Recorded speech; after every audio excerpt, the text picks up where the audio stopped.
புதுக்கோட்டையில் இப்போ நான் பேசுனது மாதிரி தான் எத்தனையோ சந்தோஷமான தருணங்களில் பத்திரிகையாளர்களை சந்திச்சிருக்கோம். ஆனால் இன்னைக்கு மிகப்பெரிய ஒரு மனவேதனையோடு தான் இன்னைக்கு நான் புதுக்கோட்டைக்கு வந்திருக்கேன். காலையில் 2 மணிக்கு எந்திரிச்சு இப்போ நேரடியாக பொதுக்கூட்ட மேடைக்கு தான் வந்திருக்கேன். சென்னையிலேருந்து பை ரோட் தான் வந்தேன். உங்கள் எல்லார்ட்டையுமே என் மனவேதனையை இந்த நேரத்தில் பதிய வைக்கிறேன். ஏன்னா நாட்டுக்காக மக்களுக்காக உழைத்த ஒரு நல்ல உயிர் இன்னைக்கு நம்ம இழந்துட்டோம். அதனால் ஜகபர் அலியை நினச்சி உண்மையிலே நான் கண் கலங்குகிறேன். அவர் ஆன்மா சாந்தி அடையணும். அவங்க குடும்பத்தாருக்கு எங்களுடைய ஆழ்ந்த இரங்கலை தெரிவிச்சுக்கிறோம். நிச்சயம் அவங்களுக்கு எல்லாரும் சேர்ந்து நீங்கள் சப்போர்ட் பண்ணணும். பத்திரிகைக்காரங்க, உண்மை வெளியே வரணும், நியாயம் கிடைக்கணும், அந்த குடும்பத்திற்கு ஒரு நீதி கிடைக்கணும்னு சொல்லி என் அன்பு சகோதர சகோதரிகளாகிய எங்கள் பத்திரிகையாளரிடமும் நான் கேட்டுக்கிறேன். உண்மையை நீங்கள் வெளியே கொண்டு வாங்க. என்ன நடந்தது என்பதை நிச்சயம் மக்களுக்கு தெரியப்படுத்தி நியாயம் கிடைக்கணும்னு சொல்லி முதல்லயே என்னுடைய பதிவை நான் உங்ககிட்ட பதிய வைக்கிறேன். நீங்கள் எந்த கேள்வி கேட்டாலும் கேளுங்க. நம்ம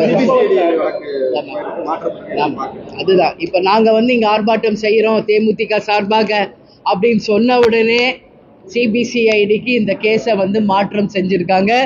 அதுவே இந்த கேஸுக்கு கிடைச்ச மிகப்பெரிய ஒரு வெற்றி என்றதை இந்த நேரத்தில் நான் பதிய வைக்க கடமைப்பட்டிருக்கேன். ஏன்னா இங்கே சிஐடி இங்கே தமிழ்நாடு போலீஸ் ஒன்றும் செய்ய மாட்டாங்க.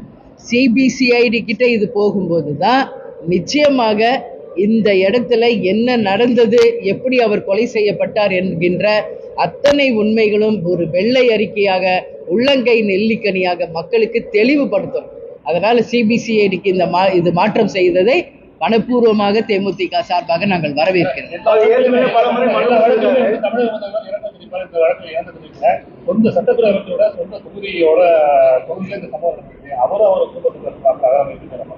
யாருமே பார்க்கலீங்க. அதுதான் என்னோட மனவேதனையே. ஒரு கள்ளச்சாராயம் குடிச்சு சாகுறவங்களுக்கு 10 லட்சம் ரூபாய் இந்த அரசு உடனடியாக கொடுக்குறாங்க. எல்லா அமைச்சர்களும் எல்லாரும் போய் பார்க்குறாங்க. இன்னைக்கு ஒரு நாட்டினுடைய பலத்தை காப்பாற்றணும், உண்மைக்கு நேர்மைக்கு போராடினவர் இன்னைக்கு படுகொலை செய்யப்பட்டிருக்காரு. ஒன்றும் நேச்சுரல் டெத் கிடையாது, படுகொலை செய்யப்பட்டு மரணிச்சிருக்கார். அவருக்கு ஒரு முதல்வரோ அமைச்சர்களோ எம்எல்ஏக்களோ இந்த ஆட்சியில் இருக்கும் யாருமே ஒரு ஆழ்ந்த இரங்கலையும் தெரிவிக்கல, அந்த குடும்பத்திற்கு ஒரு நிதியும் தரல, எதுவுமே செய்யலை என்பதை மிக மிக கண்டனத்தோட என்னுடைய கண்டனத்தை இந்த நேரத்தில் நான் பதிய வைக்கிறேன். ஒரு முதலமைச்சர் நிச்சயமாக இரங்கலை தெரிவிக்கணும். அதான் இப்ப நான் பேசினேன். இதே வேற யாராவது ஏதாவது ஒரு விஷயம்னா ஒட்டுமொத்த இஸ்லாமியர்களுக்கு நாங்க தான் பாதுகாவலர், ஒட்டுமொத்த சிறுபான்மையினருக்கு நாங்க தான் பாதுகாவலர் என்று சொல்லும் திமுக இன்னைக்கு எங்க போனாங்க? இப்படி ஒரு படுகொலை நடந்திருக்கு, ஏன் ஒருத்தர் கூட வாய் திறக்கல? அப்ப இதுல எல்லாருக்கும் கூட்டு இருக்கா? இந்த சதியில எல்லாருக்கும் இதுல கூட்டு இருக்கா அப்படின்ற கேள்வியை நான் கேட்கிறேன்.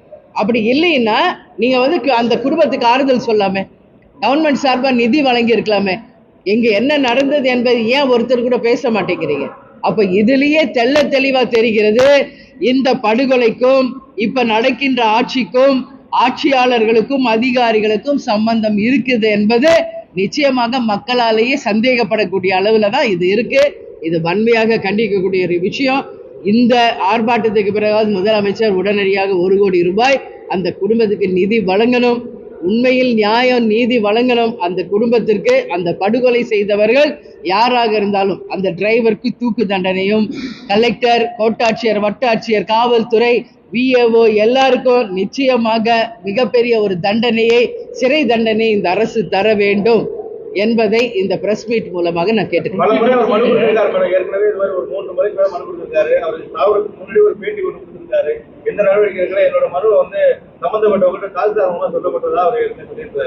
அதன் பிறகு ஸ்டாலின் இந்த இறந்ததுக்கு அப்புறம் இந்த வழியா தான் போறாரு, அந்த குடும்பத்துக்கு போவாரு. நீங்க ஏற்கனவே சொன்ன மாதிரி இன்னும் வேற ஏதாவது காரணம் இருக்குமா? அதான் நான் சொல்றேங்க. இப்ப சிவகங்கை மாவட்டத்துலதான் 2 நாள் இருக்காரு, இப்படிதான் போறாரு. ஏன் இறங்கி அந்த இஸ்லாமிய குடும்பத்துக்கு ஒரு ஆறுதல் சொன்னா என்ன, ஒரு நிதி வழங்கினா என்ன? இங்க என்ன நடந்தது, இது உண்மை நிலையை வெளியே கொண்டு வருவோம், தவறு செய்தவர்கள் யாராக இருந்தாலும் உரிய தண்டனையை வாங்கி தருவோம்னு ஒரு முதலமைச்சர் சொல்லியிருந்தா இன்னைக்கு எவ்வளவு பெரிய மக்களுக்கு நம்பிக்கை வந்திருக்கு இந்த ஆட்சி மேல.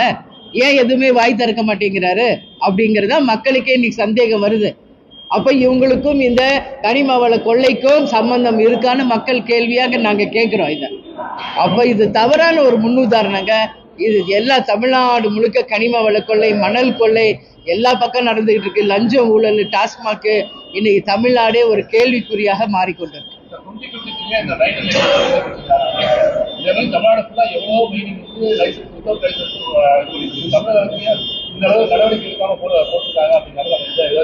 இதுதான் எல்லாமே இங்க முறைகேடான விஷயங்கள் தான் நடந்துருக்கு. ஒரு வாரி நடத்துறாங்க, ஒரு குறிப்பிட்ட அளவு தான் அங்க மண் எடுக்கணும், கனிம வளத்தை எடுக்கணும்னு ஒரு கவர்மெண்ட் ஜீவோ இருக்கு.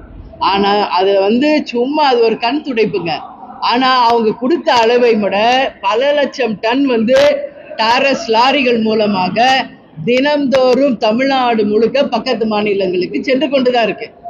அப்போ இந்த அரசு இதெல்லாம் வேடிக்கை பார்த்துட்டு இருக்குன்னா இது யார் நடத்துறாங்க என்பது தெளிவா தெரியுது. அரசு தான் இவங்களுக்கு துணை போகுது, அதிகாரிகள் இவங்களுக்கு துணை போறாங்க. அதுல வர வருமானம் இவங்க எல்லாரும் பகிர்ந்து எடுத்துக்கிறாங்க. அதனாலதான் இன்னைக்கு ஏழைகள் ஏழைகளாகவும் பணக்காரர்கள் பணக்காரர்களா மாறிக்கிட்டே போயிட்டு இருக்காங்க. ஆட்சி அதிகாரம் என்பது மக்களையும் நாட்டையும் காப்பாத்துறதுக்கு தான். ஆனா இவங்க தங்கள் கட்சியையும் தங்களையும் வளப்படுத்திக்கிட்டு தான் இன்னைக்கு ஆட்சிக்கு வர்றாங்க என்பது ஒரு தலைகுனிவாக நம்ம பார்க்க வேண்டிய ஒரு விஷயம்.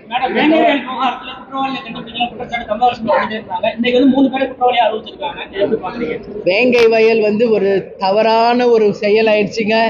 தண்ணீரை மலத்தை கலந்தவங்க யார் என்பதை கூட இன்னைக்கு வரைக்கும் கண்டுபிடிச்சிருக்காங்க. ஆனா கண்டுபிடிச்சவங்க யாரு நீங்க பாருங்க. இன்னைக்கு வந்துச்சு எனக்கு தகவல், முரளி ராஜா, சுதர்சன், முரளி கிருஷ்ணன், இவங்க 3 பேர் தான். இல்ல, முரளி கிருஷ்ணன், முத்துகிருஷ்ணன், சுதர்சன், முரளி ராஜா, இவங்க தான் அந்த விஷயத்தை பண்ணியிருக்காங்கன்னு சொல்லி இன்னைக்கு கைது பண்ணியிருக்காங்க. இவங்க அந்த ஊரை சேர்ந்தவங்களே, அவங்க இனத்தை சேர்ந்தவங்களே. அவங்க எப்படிங்க இதை செய்ய முடியும்? யார் மேலேயாவது திசை திருப்பி விட வேண்டியது, பழியை யார் பக்கமாவது திருப்பி விட்டுட்டு உண்மையில் யார் தவறுகள் செய்தாங்களோ அவங்களை தப்பிக்க வைப்பதுதான் இந்த திமுகவின் திராவிட மாடல் ஆட்சியாக இன்னைக்கு நடந்துகிட்டு இருக்குங்க. இது நிச்சயமாக கண்டிக்கக்கூடிய விஷயம். இது எங்க நடந்துக்குன்னா முத்துக்காடு ஊராட்சி மன்ற கணவரை பழிவாங்கும் நோக்கத்தோடு தான் இது நடந்திருக்குன்ற மாதிரி சொல்றாங்க. இது தவறான ஒரு விஷயங்க. உண்மையில் அதை செய்தவர் யார் என்பதை இந்த அரசு கண்டுபிடிச்சு உரியவங்களுக்கு தண்டனை கொடுங்க. சம்பந்தமே இல்லாதவங்களுக்கு தண்டனை கொடுத்து இந்த திசை திருப்புறாங்க. இது கண்டனத்துக்குரிய ஒரு விஷயம். ஏன் அப்படி சொல்லல? ஏன் சம்பந்தம் இல்லைன்றதை நான் சொல்றேன். இவங்க அதே ஊர்ல இருக்கிறாங்க, அவங்க இனத்தை சேர்ந்தவங்களாகவே இருக்காங்க. யாராவது தங்களுக்கு சூன்யம் வச்சுக்குவாங்களா?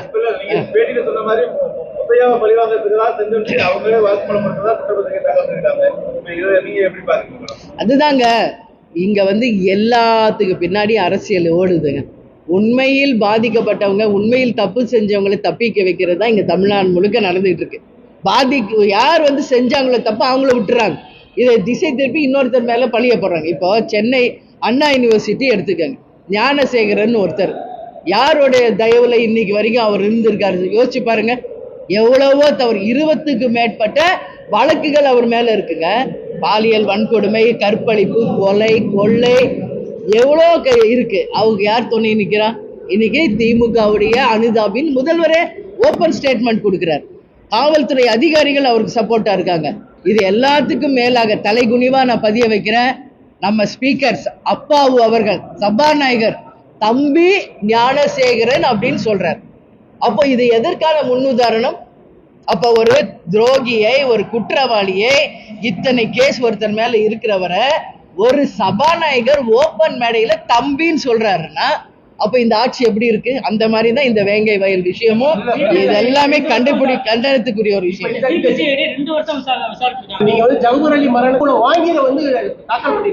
இல்ல, நேர்மை இல்லை என்றது இல்ல, உண்மை நிலை மக்களுக்கு தெளிவுபடுத்தணுங்க. இப்ப கைது பண்ணிருக்கீங்க, ரைட், ஒத்துக்கிறோம். சிபிசிஐடி ஆக்சுவலி அதுல என்ன நடந்தது, உண்மையில் யார் அது செஞ்சாங்க, வாக்குமூலம் கொடுத்தவர் தான் செஞ்சாங்களா?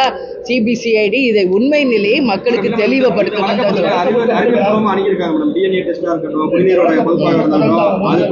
தப்பு பண்ணாங்க என்றால் நிச்சயமாக தண்டனைக்குரியவர்கள் அவங்கதான்.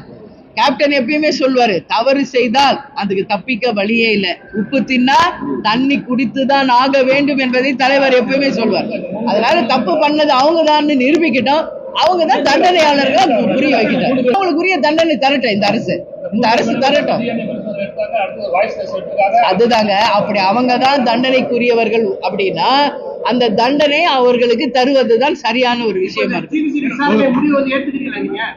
இல்ல சிபிசிஐடி தான் நம்ம அட்லீஸ்ட் கொஞ்சமாவது நம்ப முடியும்.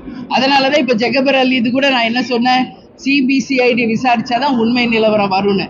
அப்போ சிபிசிஐடியே இத விசாரிச்சு சொல்றாங்கன்னா அதுல உண்மை இருக்கும் பட்சத்தில் அதை நானும் தலைவணங்கி ஏற்றுக்கொள்கிறேன்.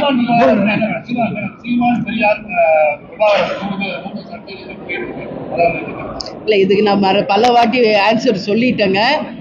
இது ஏன் சீமான் பெரியாரை பற்றி அப்படி பேசுறார், எந்த ஒரு குறிப்பை வச்சு பேசுறாரு என்பதை நீங்கள் சீமானிடம் தான் கேட்கணும். இப்போ சீமான் சொன்ன ஒரு விஷயத்துக்கு நான் பதில் சொல்ல முடியாது. இப்ப நான் சொன்ன விஷயத்துக்கு என்கிட்ட கேள்விகளுக்கு நான் பதில் சொல்றேன். எதற்காக அவர் அப்படி சொன்னாரு, எந்த குறிப்பை வச்சு சொன்னாரு அப்படிங்கறத அவர்கிட்ட தான் நீங்க கேட்கணும். நம்மளும் திராவிட கட்சியில தான் இருக்கோம். திராவிடத்தை தான் பொதுவாக எதிர்த்து பேசிட்டு இருக்காரு. அதை பெரியார் தான் முக்கியம் பங்காற்றுறாரு. தொடர்ச்சியா நம்ம எவ்வளவுதான் கண்டிச்சாலும் பெரியாரை அவர் சொன்ன கருத்துக்களை தான் நாங்க முன்வைக்கிறோம், நாங்களா பெரியாரை விமர்சிக்கல அப்படின்னு சொல்றாரு. இதே சீமான் பெரியாரை பிரபாகரன் இருக்கும்போது பிரபாகரன் புகழ்ந்து பேசினாரு பெரியாரா அப்படின்னா பேசியிருக்காரு. நீங்க எப்படி பாக்குறீங்க? நான் ஏற்கனவே சொல்லிட்டேனே, அவர் திடீர்னு அந்நியனா இருப்பாரு, அப்புறம் அம்பியா மாறுவாரு, அதெல்லாம் ஒரு பெருசா எடுத்துக்க கூடாது. நான் ஏற்கனவே சொல்லியிருக்கேன். அது மட்டும் இல்ல, சீமானுடையது அவர்கிட்ட தான் இந்த கேள்வியை நீங்க கேட்கணும். இப்ப ஆல்ரெடி நாங்க கூட்டணியில இருக்கோம், இப்போ வரைக்கும் அது தொடருது. உறுதியாக உங்களுக்கு உரிய நேரம் வரும்போது சொல்றோம். பண்ணட்டோங்க, இன்னும் வெளியே வரணும், இன்னும் நிறைய அவர் செய்ய வேண்டிய பணிகள் மக்களுக்கு நிறைய செய்ய வேண்டி இருக்கு, பேசட்டும். பல்வேறு மக்கள் பிரச்சனைகள் நிறைய இருக்கு, மக்களுக்கு பேசப்படாத நிறைய இருக்கு. இறந்து போன தலைவர்கள் வச்சு சமீபத்தில் அரசியல் போது ஏற்கனவே அம்பேத்கர் வச்சு பெரியார் எப்படி பாக்குறீங்க? அதாங்க எப்பயுமேங்க இறந்து போன தலைவர்களை பற்றி நாம யாருமே பேசக்கூடாது. அவங்க வாழ்ந்து அவங்க சரித்திரத்தை படைச்சு முடிச்சுட்டு போயிட்டாங்க. இருக்கிறவங்களை பத்தி பேசுங்க, இருக்கிற அரசியல பேசுங்கன்னா ஏன் இறந்தவங்களை எடுத்து பேசுறீங்கன்றது நான் பல முறை கண்டிச்சிருக்கேன். அதுல எனக்கு எந்த உடன்பாடும் கிடையாதுங்க. யார் யார் அந்த பதில் சொல்றாங்களோ அவங்க கிட்ட அந்த கேள்வியை நீங்க கேட்கணும்னு நான் கேட்டுக்கிறேன்.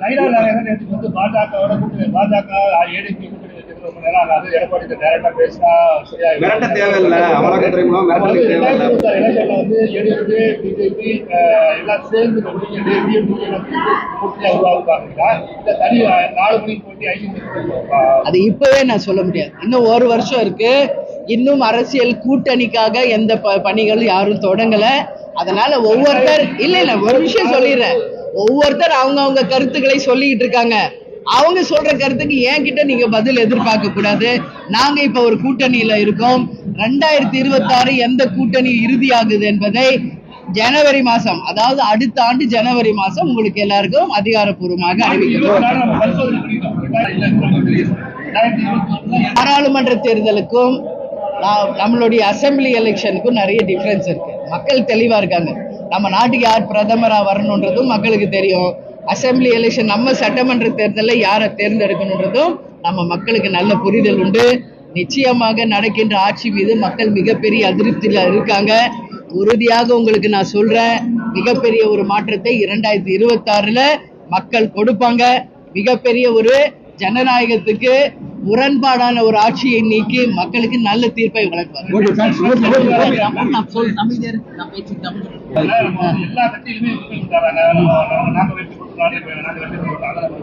எதுங்க?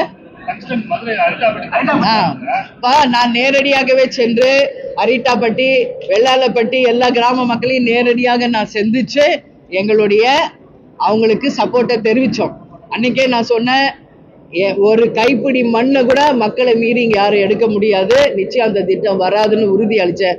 அந்த வகையில இன்னைக்கு சக்சஸ் ஆயிருக்கு. அதனால நேற்று அறிக்கை நீங்க பார்த்திருப்பீங்க.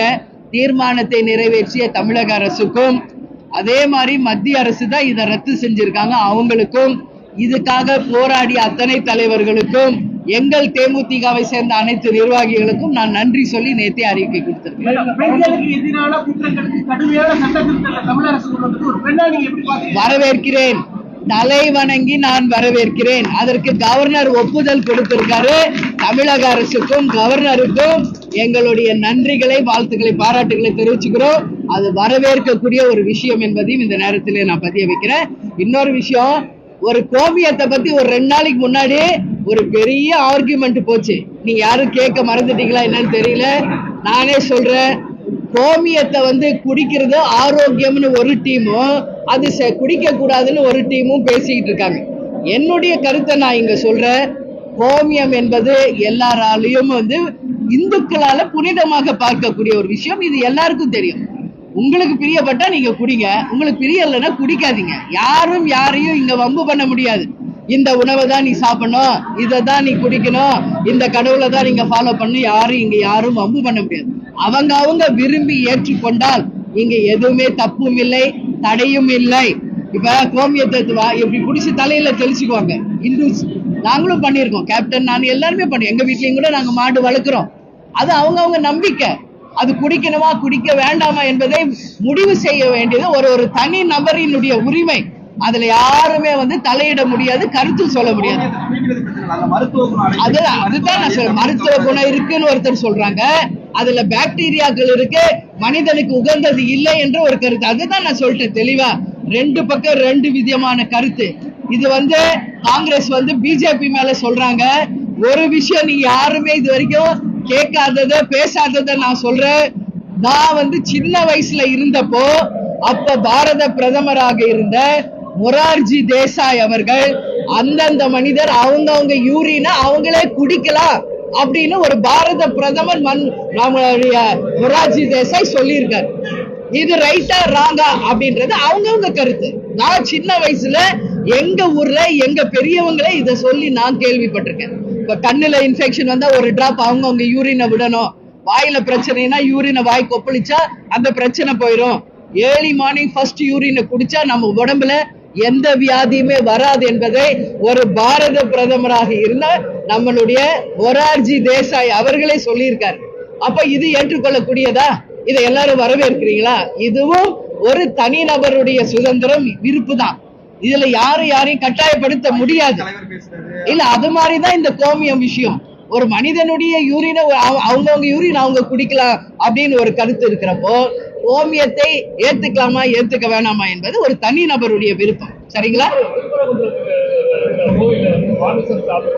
அது சொல்றாங்க இல்ல, அவர் சொல்லியிருக்காரு, நான் சாப்பிட்டதை நிரூபிங்கன்னு சொல்லியிருக்காரு. நிரூபிக்கிட்டா அதுக்கப்புறம் எங்க கருத்தை சொல்றோம். நன்றி.